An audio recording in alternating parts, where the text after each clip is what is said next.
It was January 1991.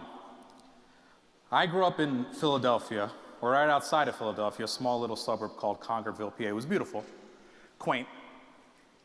I was gonna run for class president. I was in the second half of my 8th grade year. I was excited. My dad was very excited. He said, "My son will be president." I should also say that I'm an Arab. I need to say that. Slow down. I need to say that because my appearance doesn't necessarily scream it. We don't all look like the ones that seem to make the cut on Fox News all the time. I get weird reactions actually when I tell people that I'm Arab. I have to explain it to them. They never guess Arab. People know I'm a little off. You know? But they don't guess Arab. That's insulting. I say, "What are you, Greek, Italian, Asian?" I'm like, "Asian? You guessed Asian, really?" I say, "No, I'm Arab." They say, "Well, you don't look Arab." Thank you. You know, I don't know. Sounds like a compliment. It's funny, you know, we almost come out when I tell people I'm Arab. They treat me like I just told them that I came out of the closet. "Wow, you're Arab? My friend Mo is Arab. You guys should hang out sometime."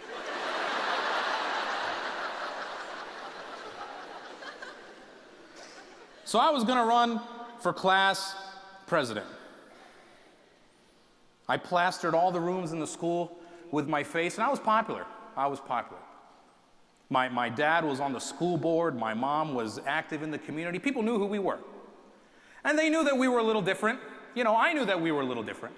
Everybody I grew up with was white. It was a very nice white community, really nice, like Episcopalian and just like really, really nice. And we were different. My dad spoke funny. We smelled like garlic.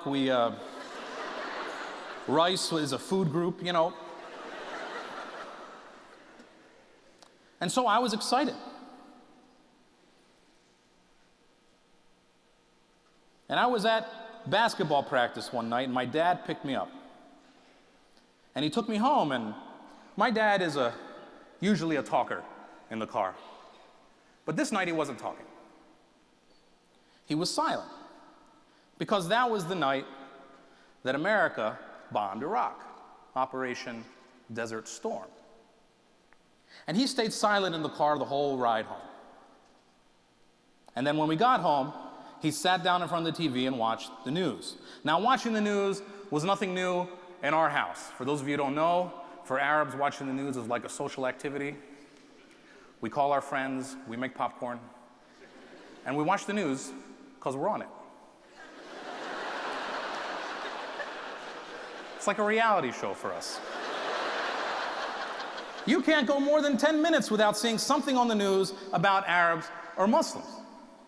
I was probably the only kid in the 8th grade at Garnet Valley Middle School that knew who Tom Brokaw, Dan Rather, and Peter Jennings were. Because we watched the news. And as an Arab, I watched the news all the time.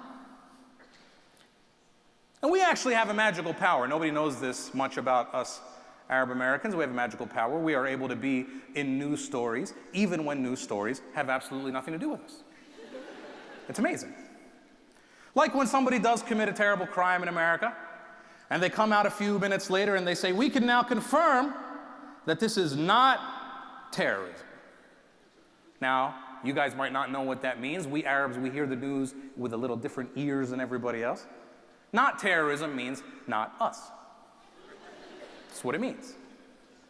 They use different words when it's not us for the perpetrators: disturbed, deranged, delusional, and depressed.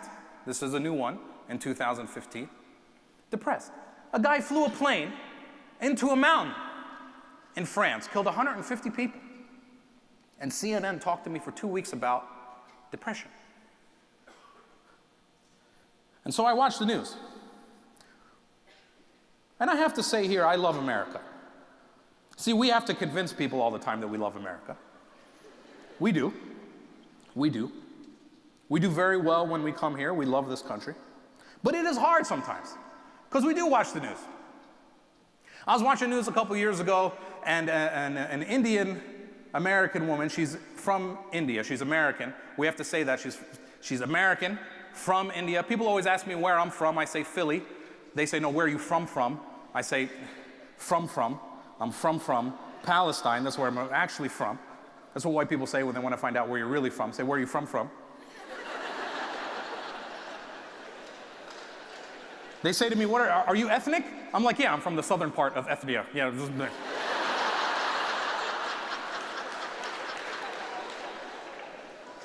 An Indian American girl won Miss America, and that night Twitter went crazy. They said, look, an Arab wins Miss America. Look, a Muslim wins Miss America. And the next day on CNN got up very early in the morning and they told everybody, they said, hey, everybody, Nina was her name. Nina is Indian, she's Hindu, she's not Arab, she's not Muslim, it's okay. See, I love America, but it's hard sometimes, because I watch presidential elections, and we Arabs make very special appearances in presidential elections. In 2008, I was getting ready to vote for Barack Obama. I voted for Barack Obama twice, because he's a Muslim. Anyway, so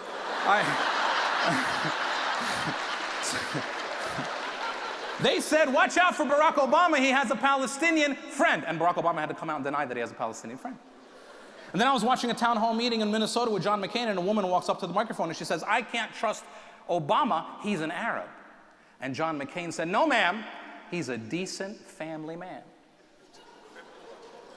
See, that's the world we live in.